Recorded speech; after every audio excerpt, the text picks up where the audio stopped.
राजीनामा घ्यावा अशी मागणी संदीप क्षीरसागर यांनी केली आहे।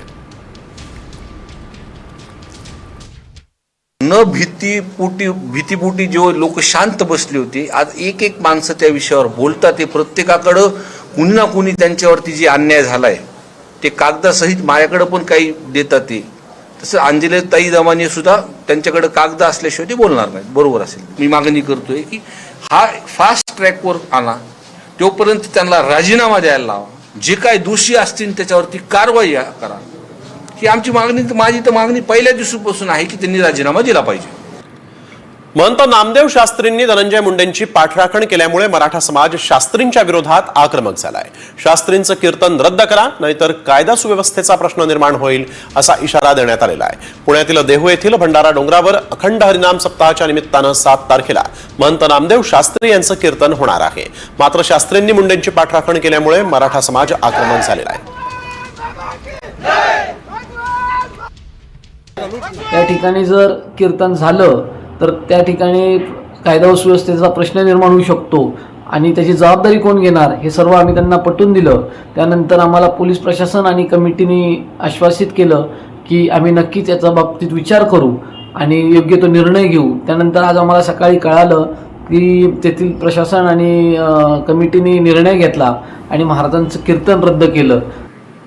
तर नारायणगडचे महंत शिवाजी महाराज यांनी मस्साजोगमध्ये देशमुख कुटुंबियांची भेट घेतली आणि यावेळेस महंत शिवाजी महाराजांनी धनंजय देशमुख यांच्यासह देशमुख कुटुंबियांचं सांत्वन केलेलं आहे। नारायणगड देशमुख कुटुंबियांच्या पाठीशी असल्याचं महंत शिवाजी महाराज यांनी म्हटलंय।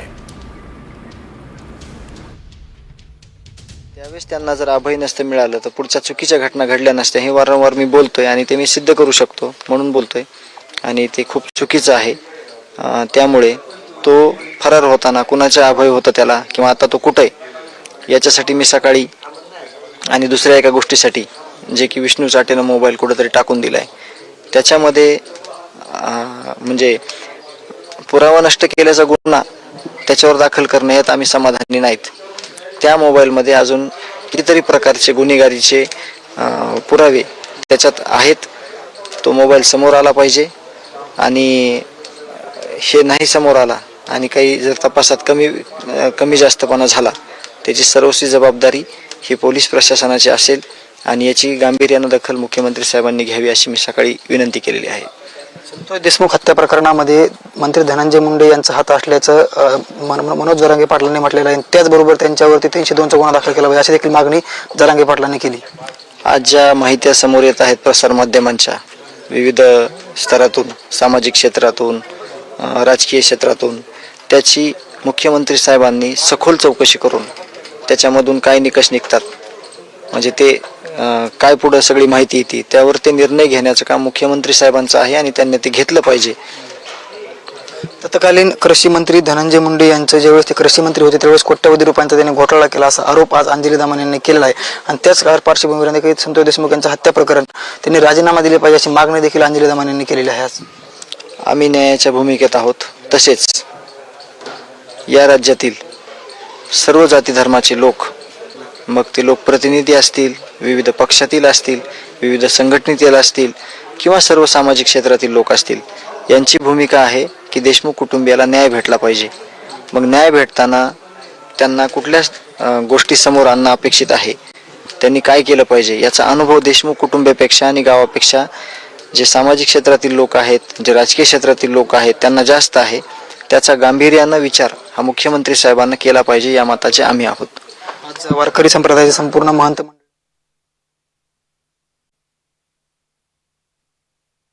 त्यांनी नेमकं काय म्हटलेलं आहे ते देखील पाहूयात। देशमुख कुटुंब आमच्या नारायणगडावर दर्शनासाठी आले होते,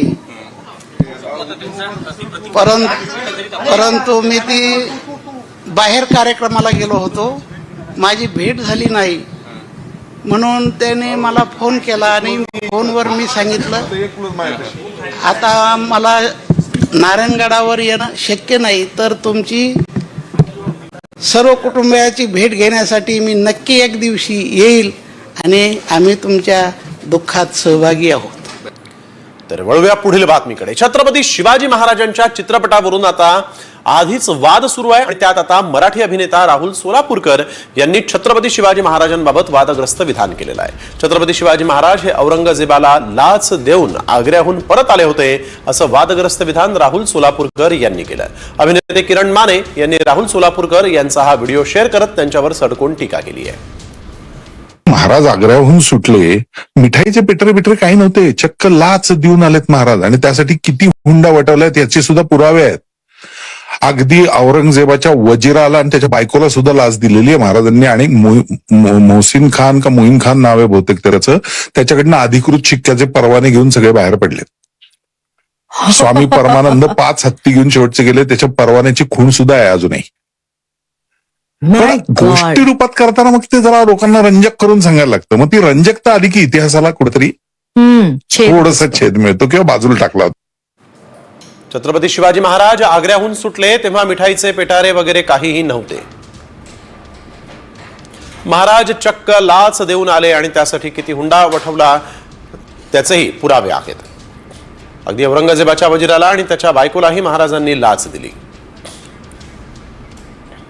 तर अभिनेता राहुल सोलापूरकर यानं छत्रपती शिवाजी महाराजांवर केलेल्या या वादग्रस्त विधानानंतर आता मात्र सर्वत्र तीव्र संताप व्यक्त केला जातोय। राष्ट्रवादी काँग्रेसचे नेते अमोल मिटकरी तसंच पवार गटाचे नेते जितेंद्र आव्हाड यांनी त्याचा चांगला समाचार घेतलाय। शिवरायांबद्दल विधान करून इतिहासाचं विकृतीकरण करणारा हा राहुल सोलापूरकर कोण आहे असा सवाल आव्हाडांनी विचारला। तर राहुल सोलापूरकर यानं आपण टकलू हैवान असल्याचं सिद्ध केलंय अशा शब्दात अमोल मिटकरींनी समाचार घेतलेला आहे। तर जितेंद्र आव्हाडांनी नेमकी काय ट्विट केलेलं आहे पाहूयात। शिवाजी महाराजांची उंची कमी करण्याचा अश्लाघ्य प्रयत्न अशा या फडतूस माणसांकडून केला जातोय, त्याचा निषेध करावा तेवढा कमीच आहे।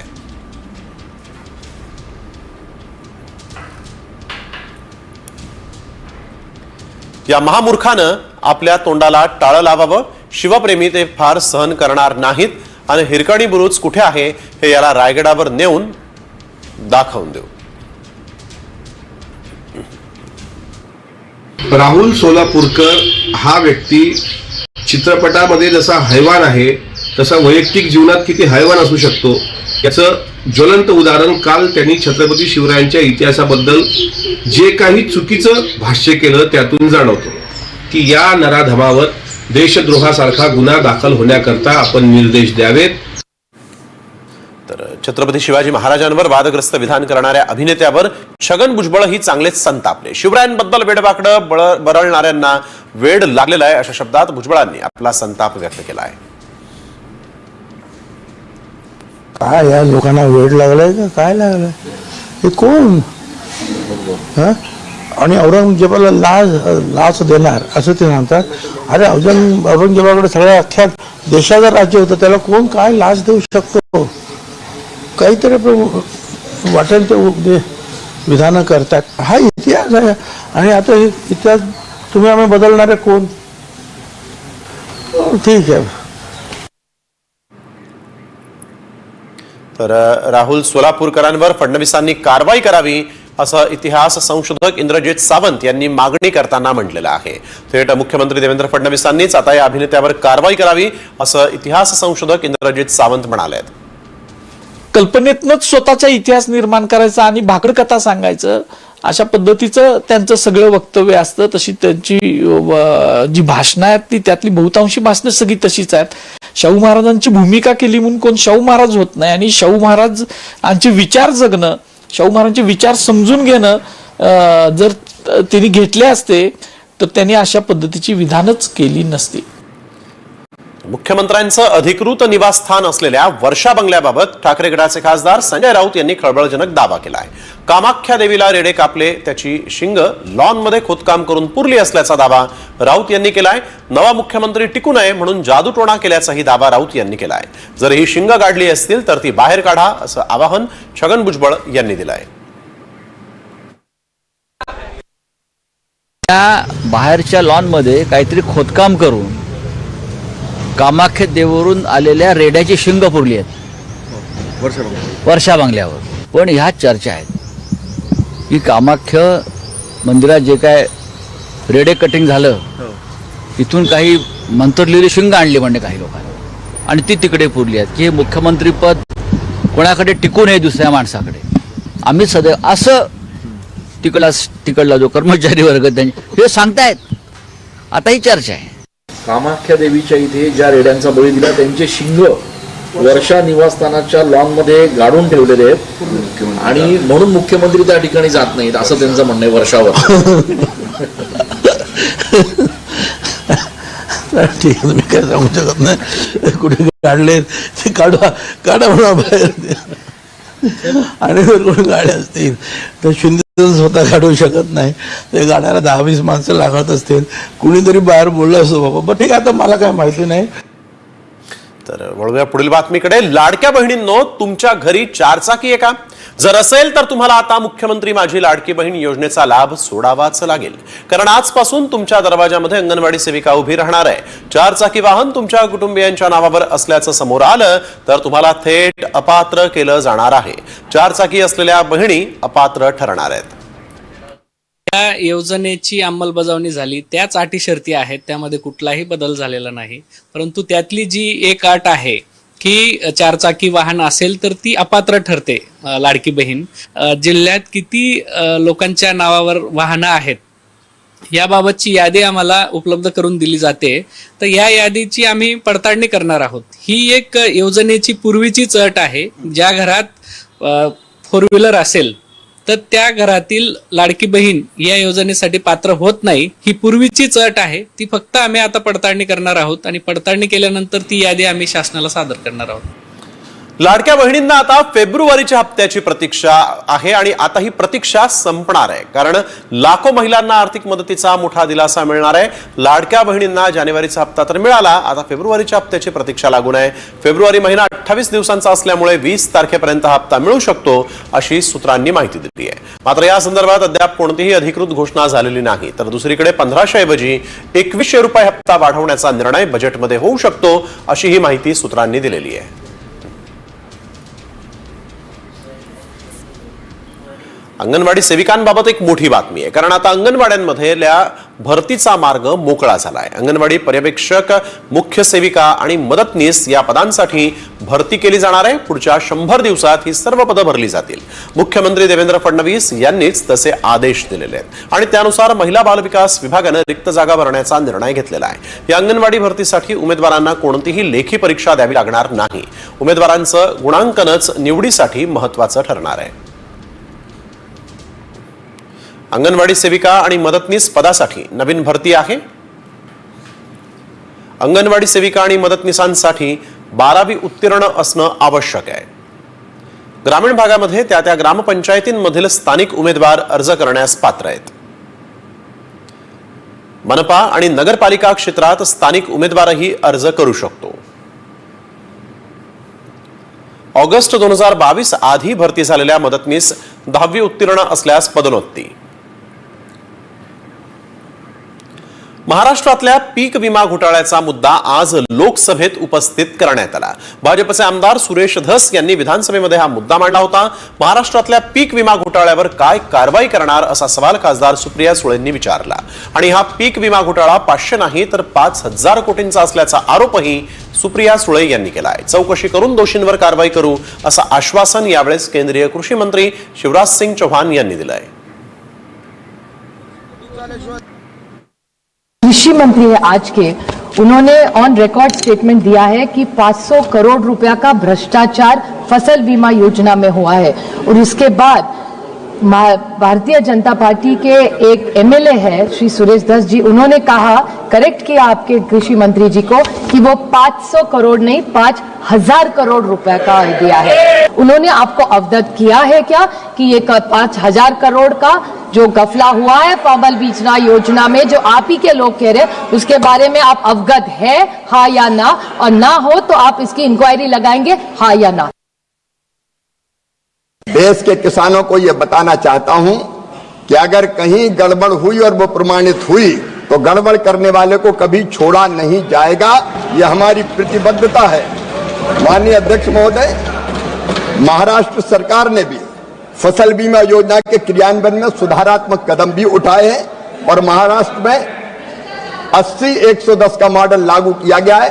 मैं फिर आश्वस्त करता हूं मैं फिर आश्वस्त करता हूं कि अगर कहीं गड़बड़ है तो जांच होगी और प्रमाणित हो गई तो गड़बड़ करने वाले को छोड़ा नहीं जाएगा। ये हमारी सरकार है।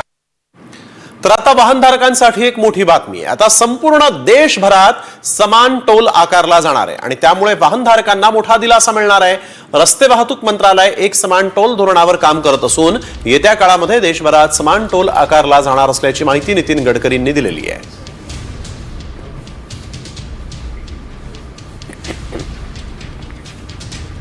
तर सर्वसामान्यांना आता वीज दरवाढीचा शॉक बसणार आहे। हा झटका एवढा मोठा आहे की तुमच्या डोळ्यासमोर अंधारच येणार आहे। कारण महावितरणनं तूट भरून काढण्यासाठी म्हणून पुढच्या 5 वर्षांच्या वीज दरवाढीचा प्रस्ताव वीज नियामक आयोगाकडे सादर केला। तुमचा विजेचा वापर 300 युनिट आहे तर वर्षाच्या बिलामध्ये 9,000पेक्षा जास्त रुपयांनी वाढ होणार आहे। तर 500 युनिट वीज वापरणाऱ्यांच्या बिलात थेट 28,000 रुपयांनी वाढ होणार आहे। मात्र जर विजेचा वापर 100 युनिट असेल तर तुमचं वीज बिल कमी होईल।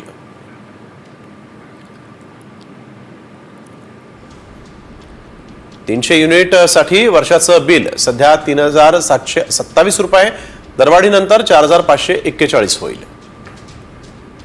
500 युनिट साठी बिल जे आहे ते सध्या 7,629 आहे, दरवाढीनंतर 9,993 रुपये होईल, 2,364 रुपयांची वाढ होणार आहे। 100 युनिट साठी वर्षाचं बिल जे आहे ते सध्या 882 रुपये आहे, दरवाढीनंतर 827 रुपये होईल, 55 रुपये 68 पैशांनी कपात होणार आहे।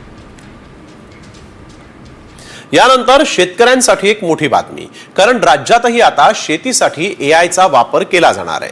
तसा प्रस्ताव सरकारच्या विचाराधीन आहे। उपमुख्यमंत्री अजित पवारांनी एआयच्या वापराबाबत तांत्रिक आणि आर्थिक व्यवहार्यता तपासण्याचे निर्देश दिलेले आहेत। राज्यातील कृषी क्षेत्रात एआयचा वापर करण्याबाबत अजित पवारांनी आढावा बैठकही घेतली। कृषी विभागानं सहकार विभागासोबत समन्वय साधण्याचे निर्देशही अजित पवार यांनी दिलेले आहेत।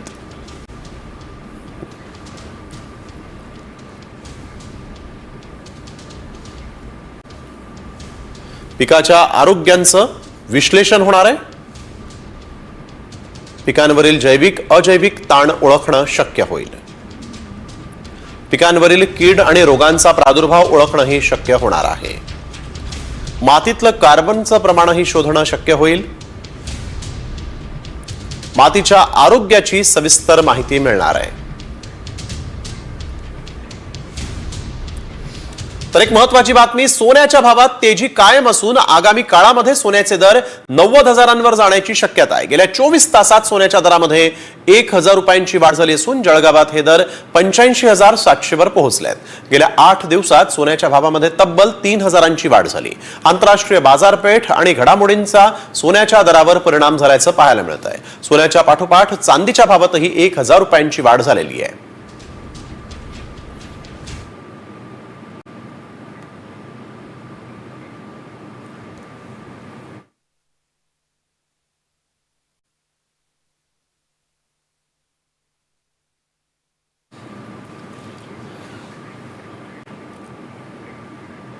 आणि आता पाहूयात इतरही महत्त्वाच्या बातम्या टॉप 50 मध्ये।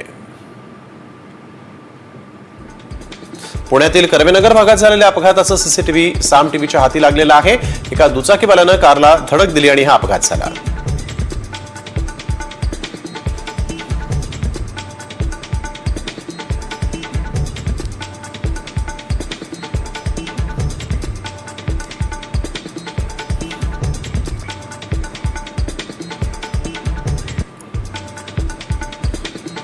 कोल्हापुरात एका अल्पवयीन मुलानं फटाके फोडतात तसे बंदुकीतून 30 राऊंड फायर केले। कोल्हापूरमध्ये एका रिटायर पोलिसाच्या अधिकाऱ्याच्या घरात या मुलाची आई मोलकरीण म्हणून काम करते। अल्पवयीन मुलानं या पोलिसाची जर्मन मेड बंदूक चोरली। रिकाम्या माळ्यावर जात त्यानं बंदुकीतून 30 राऊंड फायर केले।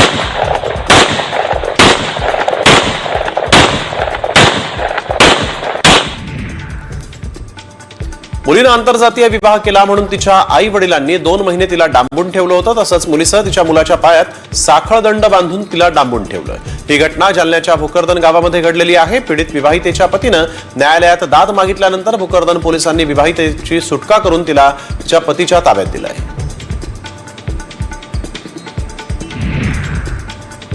महाराष्ट्र केसरी कुस्ती स्पर्धेतील पंचांच्या निर्णयाच्या वादावरून डबल महाराष्ट्र केसरी चंद्रहार पाटलांनी आक्रमक भूमिका घेतली आहे. महाराष्ट्र केसरीच्या दोन्ही गदा परत देण्याचा निर्णय जाहीर करण्यात आलेला आहे. पंचांच्या चुकीच्या निर्णयामुळे महाराष्ट्र केसरीची हॅट्रिक हुकली असल्याचंही त्यांनी म्हटलं आहे.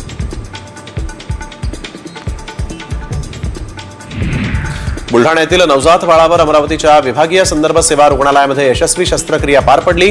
बाळाच्या पोटात एक नाही तर 2 मृत अर्भक निघाल्याची माहिती डॉक्टरांनी दिली. महत्त्वाचं म्हणजे दोन्ही अर्भकांचं 3 इंचाचं शरीर तयार झालं होतं. शस्त्रक्रियेनंतर नवजात बाळाची प्रकृती ठणठणीत आहे. उत्तर प्रदेशातील फतेहपूर इथं 2 मालगाड्यांमध्ये टक्कर होऊन भीषण अपघात झाला. या टक्करमध्ये दोन्ही लोको पायलट गंभीर जखमी झालेले आहेत. त्यांना तातडीनं रुग्णालयामध्ये दाखल करण्यात आलेलं आहे आणि उपचार सुरू झाले आहेत.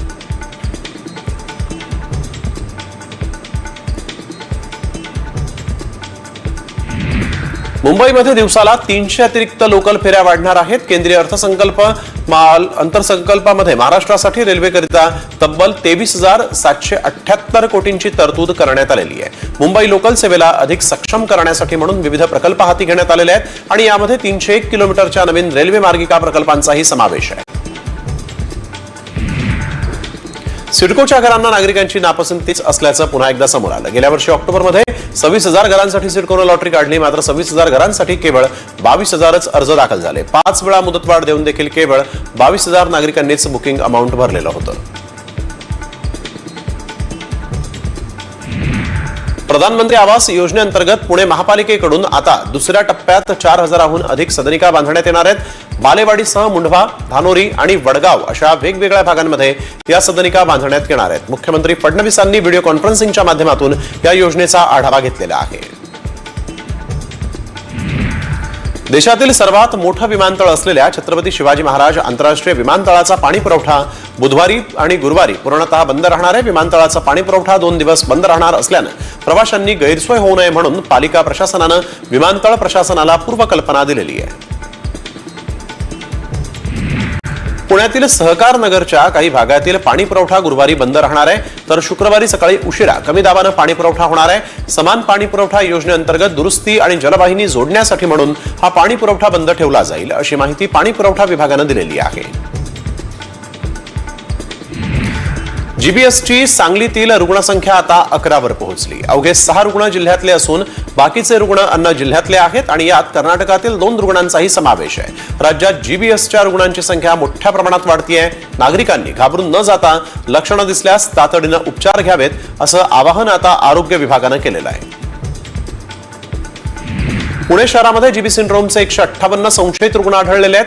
तर 5 संशयित रुग्णांचा मृत्यू झाला. यापैकी 127 रुग्णांचं निदान निश्चित झालेलं आहे. या आजाराची कारणं काय याचा पशुसंवर्धन विभागाच्या वतीनं संशोधन करण्यात येत असल्याची माहिती आरोग्य उपसंचालकांनी दिलेली आहे.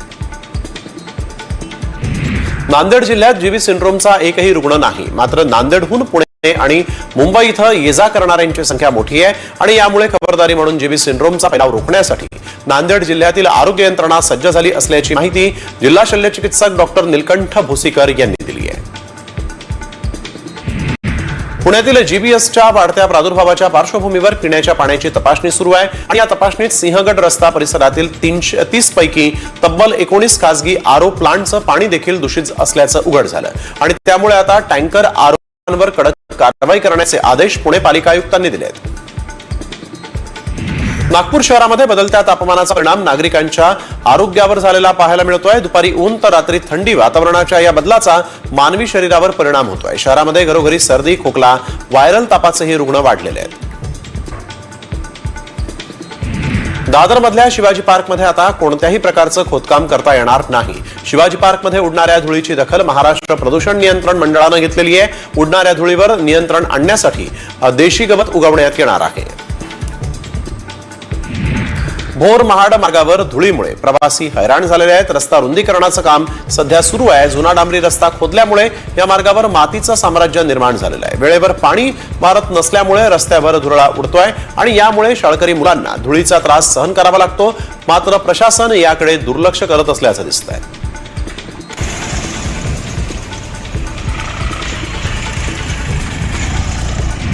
रथसप्तमीचा औचित्य साधून बदलापूर मुरबाडमध्ये तब्बल 1 लाख विद्यार्थ्यांनी एकाच वेळेस सूर्य नमस्कार करत एक नवा विक्रम केला. आमदार किसन कथोरे यांच्या संकल्पनेतून बदलापूर मुरबाड मतदारसंघातील 117 महाविद्यालय आणि 250 शाळांमध्ये हा उपक्रम राबवण्यात आलेला आहे.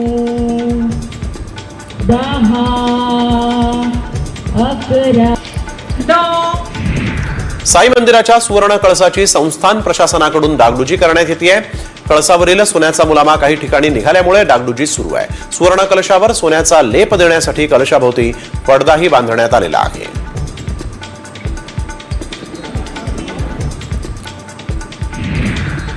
पुण्यातील कर्वेनगर भागामध्ये झालेल्या अपघाताचं सीसीटीव्ही आता साम टीव्हीच्या हाती आलेलं आहे. एका दुचाकीवाल्यानं रस्त्यावरून चालणाऱ्या व्यक्तीला पाठीमागून जोरदार धडक दिली होती आणि यात संदीप कापसे नावाच्या युवकाला जबर मार बसला. त्याच्या मेंदूमध्ये इजा झाली असून डोक्याला 10 टाके पडले आहेत. सध्या त्याच्यावर ससून रुग्णालयात उपचार सुरू आहेत. मात्र या अपघातामुळे फुटपाथवरचं अतिक्रमण आणि अवैध पार्किंगचा मुद्दा पुन्हा ऐरणीवर आलाय.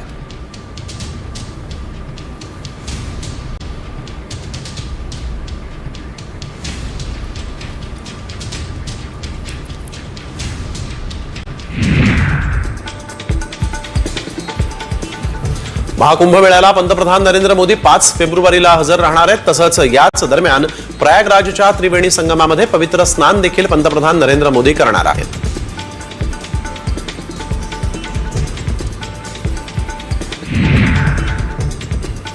राज्याच्या कमाल आणि किमान तापमानात वाढ झाल्याचं दिसून आलेलं आहे. अनेक ठिकाणी कमाल तापमानाचा पारा 34 केल्यामुळे उन्हाच्या झळा बसू लागल्याचं दिसतंय. आजपासून किमान तापमानात 2 ते 3 अंशांची घट होण्याची शक्यता हवामान विभागानं वर्तवलेली आहे. सोलापूरमध्ये उजनी गावातील शेतकऱ्यांच्या जमिनीचं भूसंपादन होणार आहे. जलपर्यटनासाठी या जमिनी ताब्यात घेऊ नये यासाठी शेतकऱ्यांनी विरोध दर्शवला असून त्यांनी धरणाच्या पाण्यात उतरून जलसमाधी आंदोलन सुरू केलं आणि या ठिकाणी मोठा पोलीस बंदोबस्तही तैनात करण्यात आलेला आहे. एसटीची भाडेवाढ विरोधात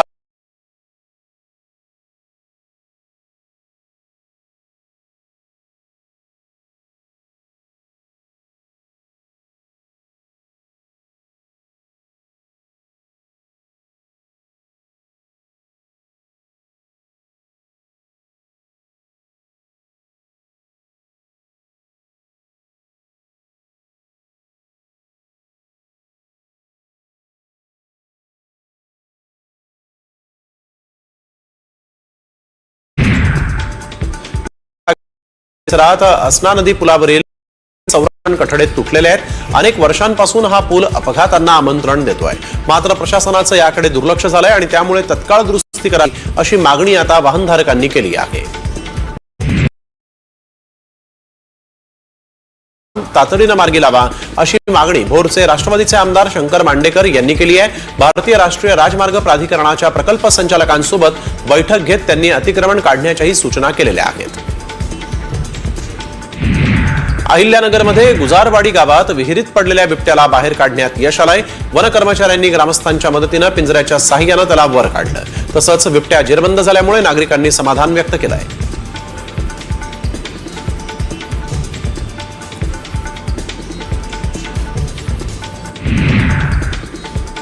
सांगलीतील विटा शहरात नागरिकांनी पाणी प्रश्नावरून नगरपालिकेसमोर आंदोलन केलेलं आहे. शहरात 1 दिवस आड पाण्याचा पुरवठा केला जातो आणि त्यामुळे नागरिकांना हाल सहन करावे लागतायत.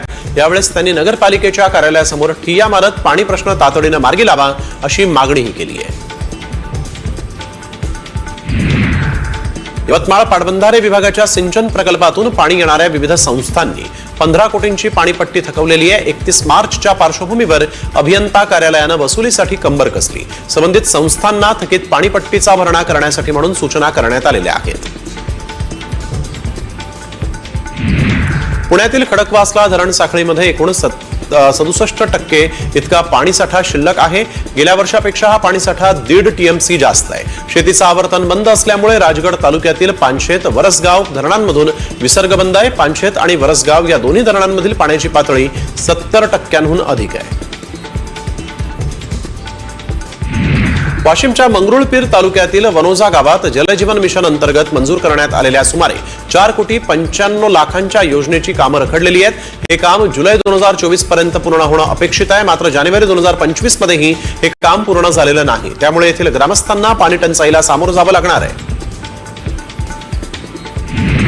नाशिकच्या येवल्यातील पूर्व भागामध्ये तीव्र उन्हामुळे पाझर तलावातील पाणी आटतंय आणि त्यामुळे आदिवासी बांधवांचा मत्स्य व्यवसाय धोक्यात आलेला आहे। माशांना शेततळ्यामध्ये सोडण्याची वेळ त्यांच्यावर आलेली आहे। शासनानं तलावातील गाळ काढून त्याची रुंदी वाढवावी अशी मागणी आता मत्स्य व्यावसायिक करतायत।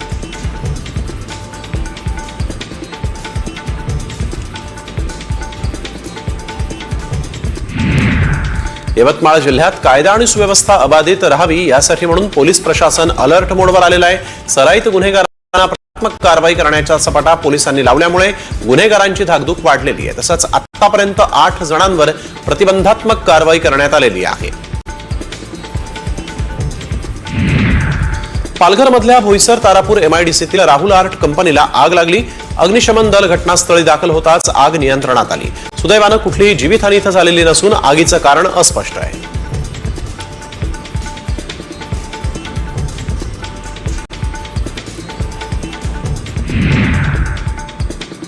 पुण्यातील सिंहगड किल्ल्याच्या पायथ्याशी असलेल्या डोंगराला भीषण वणवा लागल्याची घटना घडलेली आहे। सुरक्षा रक्षक आणि वनरक्षकांच्या अथक प्रयत्नातून 4 ते 5 तासांमध्ये ही आग आटोक्यात आली, मात्र तरीही 50 ते 60 हेक्टर जंगल आगीमध्ये जळून खाक झालंय।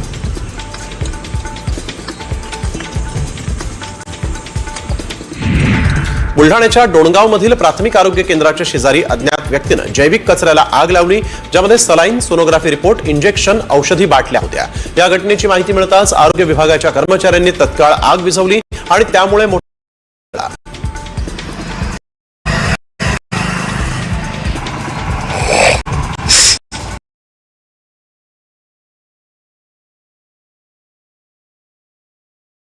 असलेली कार अचानक पलटी झाली। चालकाचं नियंत्रण सुटल्यामुळे ही कार जी आहे ती रस्त्याच्या बाजूला असलेल्या सिमेंट नालीवर आदळली। कारमधील सर्व एअरबॅग वेळीच उघडल्यामुळे चालकासह एका व्यक्तीचा प्राण बचावलेला आहे। लोणावळ्यामध्ये माजी नगरसेवकानं आत्महत्या करण्याचा प्रयत्न केला, मात्र पोलिसांनी वेळीच रोखल्यामुळे मोठा अनर्थ टळलेला आहे। शहरातील रखडलेल्या विकास कामांवरून नाराज होत असलेल्या बाळासाहेब जाधवांनी नगर परिषदेच्या कार्यालयासमोर आत्मदहनाचा प्रयत्न केला, मात्र घटनास्थळी पोलिसांनी तत्काळ हस्तक्षेप करत त्यांना रोखलंय।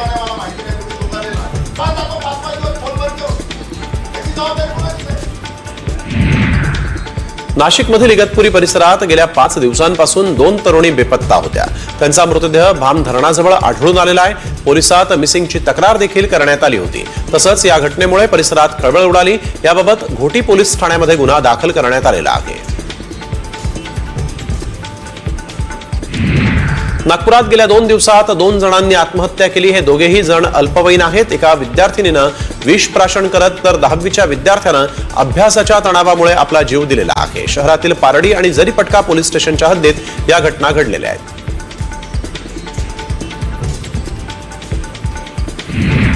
खारघरमधील कोपरा गावातील चिकन सेंटरमध्ये चोरीची घटना घडली आहे। चोरट्यानं आधी शटर उघडला, दुकानाची रेकी केली आणि चिकन सेंटरमध्ये गाढ झोपेत असलेल्या कर्मचाऱ्याचा खिसा कापून 45,000 रुपयांची रोख लंपास केली।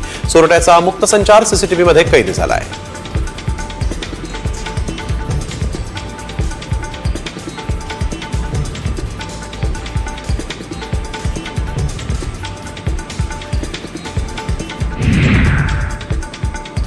बदलापूरच्या खरवई गावातील ट्रान्सफॉर्मरमधून ऑइल आणि कॉइलची चोरी करणाऱ्याला उल्हासनगर गुन्हे शाखेनं अटक केलेली आहे। विशेष म्हणजे या चोरामार्फत चोरी केलेल्या वस्तू खरेदी करणाऱ्या भंगार विक्रेत्यालाही पोलिसांनी आता गजाआड पाठवलंय।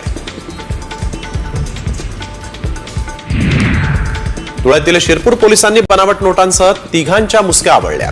त्यांच्याकडून 4,11,500 रुपयांच्या नोटा हस्तगत करण्यात आलेल्या आहेत। सदर नोटा गुजरातमधून आल्या असल्याची प्राथमिक माहिती पोलिसांनी दिली। तसंच बनावट नोटांचं रॅकेट उघडकीस आणण्यासाठी 3 पथकं गुजरातच्या दिशेनं रवाना करण्यात आलेले आहेत।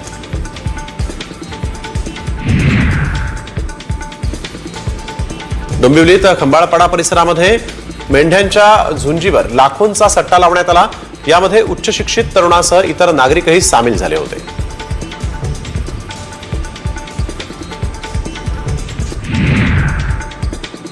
खामगावच्या नांदुरा रोडवरील सुटाला गावामध्ये बँकेचं एटीएम फोडण्याचा चोरट्यांनी प्रयत्न केला होता. एटीएम मशीनमधून पैसे निघत नसल्यामुळे त्यांनी चक्क एटीएम मशीनच चोरून नेण्याचा प्रयत्न केला. मात्र मशीनचं वजन जास्त असल्यामुळे मशीन सोडून ते बाहेरच चोरटे पसार झाले.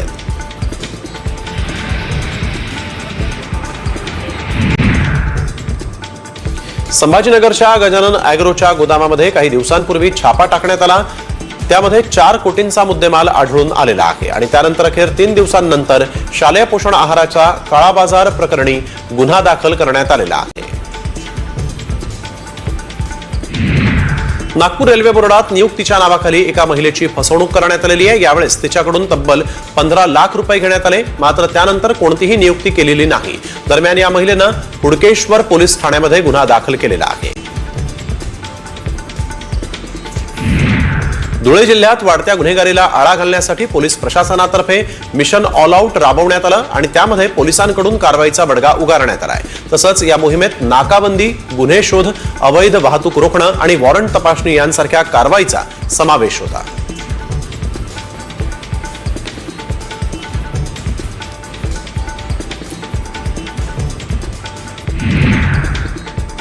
मुंबई महापालिकेचा अर्थसंकल्प सलग 3ऱ्या वर्षी आयुक्तांनी सादर केलेला आहे. मुंबई महापालिकेच्या इतिहासातला हा सगळ्यात मोठा अर्थसंकल्प ठरला आहे. 2025-26 या आर्थिक वर्षासाठी 74,427 कोटींचा अर्थसंकल्प सादर करण्यात आलेला आहे. गेल्या वर्षीच्या तुलनेत यावर्षी अर्थसंकल्पीय अंदाज जो आहे 14.19% इतका वाढला आहे. मुंबई महापालिकेच्या बजेटमध्ये तुर्तास कोणतीही करवाढ करण्यात आलेली नाही. मात्र भविष्यात मुंबईकरांना कचरा कर भरावा लागू शकतो. कायदेशीर सल्ला घेतल्यानंतर मुंबई महापालिका कचरा कर लादण्याची शक्यता आहे. साईबाबा संस्थानाच्या कर्मचारी ड्युटी वेळेमध्ये आता बदल झालाय. दुहेरी हत्याकांडानंतर साई संस्थानानं हा मोठा निर्णय घेतलेला आहे. कर्मचाऱ्यांसाठी नवीन वेळेची आता अंमलबजावणी सुरू झालेली आहे. कर्मचाऱ्यांना सोयीस्कर वेळेमध्ये ड्युटी देण्यात आलेली आहे. 2 कर्मचाऱ्यांची हत्या झाली होती आणि त्यानंतर आता साई संस्थानानं आपल्या ड्युटीच्या वेळेमध्ये बदल केलेला आहे. कर्मचाऱ्यांना सोयीस्कर वेळेत ड्युटी मिळणार आहे. साई संस्थानानं हा एक मोठा निर्णय घेतलेला आहे. 2 कर्मचाऱ्यांची हत्या झाली होती आणि त्यानंतर कर्मचाऱ्यांसाठी नवीन वेळेची अंमलबजावणी साई संस्थानानं सुरू केलेली आहे. कर्मचाऱ्यांना आता सोयीस्कर वेळेमध्ये ड्युटी मिळणार आहे.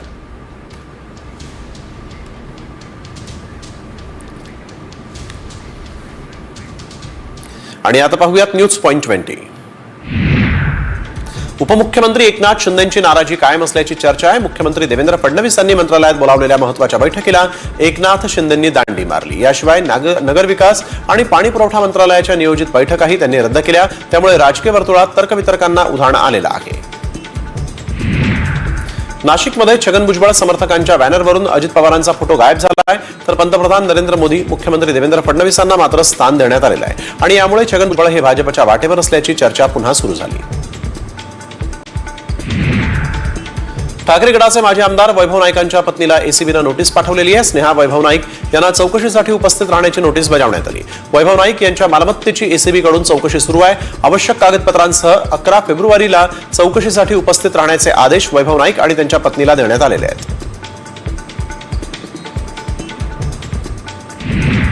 शिवसेना ठाकरे गटातील युवा सेनेचे नेते आणि आदित्य ठाकरे यांचे निकटवर्तीय सूरज चव्हाण यांना मोठा दिलासा मिळाला.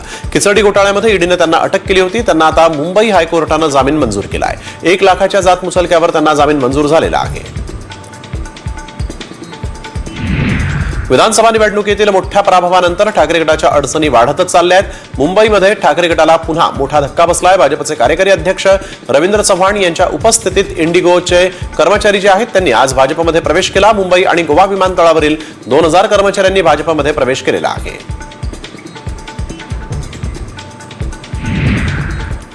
पुण्यामध्ये ठाकरे गटाचे अनेक नेते आणि पदाधिकारी शिंदे गटाच्या मार्गावर आहेत. पुण्यामध्ये पक्षाला लागलेली गळती रोखण्यासाठी म्हणून उद्धव ठाकरे स्वतः मैदानात उतरणार आहेत. फेब्रुवारीच्या शेवटच्या आठवड्यात उद्धव ठाकरे पुण्याचा दौरा करणार असून शिवसेना शाखांनाही ते भेटी देणार आहेत. तसंच पदाधिकाऱ्यांसोबत शिवसैनिकांशीही उद्धव ठाकरे संवाद साधणार आहेत.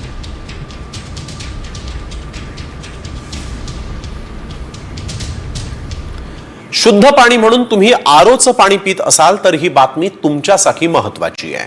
पुण्यातील जीबीएसच्या वाढत्या प्रादुर्भावाच्या पार्श्वभूमीवर आता पिण्याच्या पाण्याची तपासणी सुरू करण्यात आली आहे आणि या तपासणीत धक्कादायक माहिती समोर आली. सिंहगड रस्ता परिसरातील 30 पैकी तब्बल 19 खासगी आरो प्लांटचं पाणी देखील दूषित असल्याचं उघड झालं. या प्रकरणाची गंभीर दखल घेत खासगी टँकर आरो प्रकल्पांवर कडक कारवाई करण्याचे आदेश पुणे पालिका आयुक्तांनी दिलेले आहेत.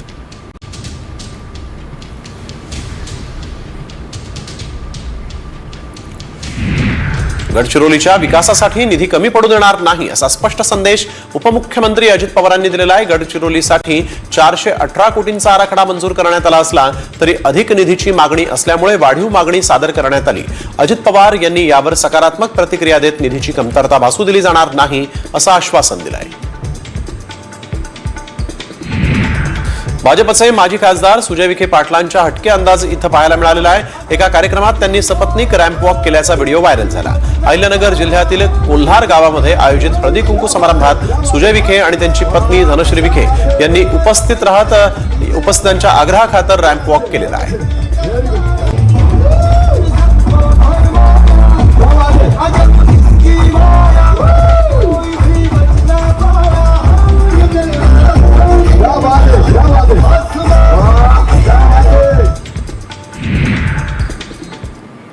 हार्ट अटॅक आल्यावर तुम्ही तुमचा जीव सहज वाचवू शकता. फक्त एक गोळी तुम्हाला जीवदान देईल. हे आम्ही का म्हणतोय? कोणती आहे ती गोळी ज्यानं आपला जीव वाचू शकेल? याची आम्ही पडताळणी केली. त्यावेळेस काय सत्य समोर आलं पाहूया. अगर किसी को हमारे सामने हार्ट अटैक हो रहा है, किसी तरह से हम कुछ कर सकते हैं कि थोड़ा डिले हो जाए, बच जाए कुछ? हार्ट अटैक हो रहा है इसका मतलब क्लॉट बन चुका. उस क्लॉट को डिसॉल्व करने के लिए हम लोग डिस्प्रिन देते हैं. वो एक टैबलेट, एक क्लोपिडोग्रोल करके गोली होता है, 2 टैबलेट, एटोर्वोस्टैटिन कोलेस्ट्रॉल की, ये 3 को चबा के खा लेना चाहिए. ऐकलत? हार्ट अटॅक आल्यावर मोठ्या धोक्यापासून तुम्हाला डिस्प्रिन गोळी वाचू शकते असा दावा करण्यात आलाय. खरंच या दाव्यात तथ्य आहे का? एक गोळी इतकी फायदेशीर आहे का? कारण लाखो लोकांना हार्टचा प्रॉब्लेम आहे. त्यामुळे या दाव्यात तथ्य असल्यास अनेकांना फायदा होऊ शकतो. मात्र या दाव्याची सत्यता जाणून घेणं गरजेचं आहे. डिस्प्रिन गोळी हार्ट अटॅक पासून वाचवणार. 3 रुपयांची गोळी वाचवेल तुमचा जीव. व्हायरल व्हिडिओ मागचं सत्य काय? हा व्हिडिओ पुन्हा एकदा ऐका. हार्ट अटैक हो रहा है इसका मतलब क्लॉट बन चुका. उस क्लॉट को डिसॉल्व करने के लिए हम लोग डिस्प्रिन देते हैं. डिस्प्रिन या गोळीमुळे रक्ताच्या झालेल्या गाठी विरघळून जातात आणि रक्तप्रवाह जोरात होऊन हार्टमुळे पुढील धोका कमी होतो असा दावा करण्यात आलाय. या दाव्यात तथ्य असल्यास अनेकांना फायदा होऊ शकतो. त्यामुळे ही माहिती जाणून घेणं गरजेचं आहे. याबद्दल अधिक माहिती हार्ट स्पेशलिस्ट देऊ शकतात. आमचे प्रतिनिधी एक्सपर्टना भेटले, त्यांना व्हायरल व्हिडिओ दाखवला आणि यामागचं सत्य जाणून घेतलं. अॅक्यूट हार्ट अटॅक आल्यानंतर जर आपण इमिजिएटली डिस्प्रिन नावाची टॅबलेट जर घेतली तर डेफिनेटली बऱ्याच प्रमाणात अटॅकची इनिशियल ट्रीटमेंट होऊ शकते. त्याच्यामुळे अटॅक आल्यानंतर आपल्याला हॉस्पिटलमध्ये पोहोचण्याच्या अगोदर डिस्प्रिन जर आपल्याकडे असेल तर ते घेणं फार महत्वाचं आहे. ह्याच्यामध्ये एक लक्षात असं घ्यायचं की डिस्प्रिन घेतलं म्हणजे अटॅक पूर्णपणे निघून गेल्यानं मला पुढच्या ट्रीटमेंटची गरज नाही असं नाहीये. तुम्ही डिस्प्रिन घेणे आणि लगोपाठ लगेच जवळच्या हॉस्पिटलमध्ये जाणे, ज्यामुळे आपल्याला पुढची ट्रीटमेंट होऊ शकते. त्यामुळं आमच्या पडताळणीत काय सत्य समोर आलं पाहूया. हार्ट अटॅक आल्यावर डिस्प्रिन गोळी घ्यावी. डिस्प्रिनमुळे अटॅकवर तात्पुरती ट्रीटमेंट होते. डिस्प्रिनमुळे ब्लॉकेजेस काही प्रमाणात कमी होतात. डिस्प्रिन गोळी चावून खाल्ल्यास उपयुक्त ठरते. गोळी खाल्ल्यानंतर तातडीनं उपचार घेणं गरजेचं आहे. डिस्प्रिन टॅबलेट ही 300 मिलीग्रॅम घ्यावी आणि दातानं तोडून जिभेच्या खाली ठेवायची असं डॉक्टरांनी म्हटलंय. त्यामुळं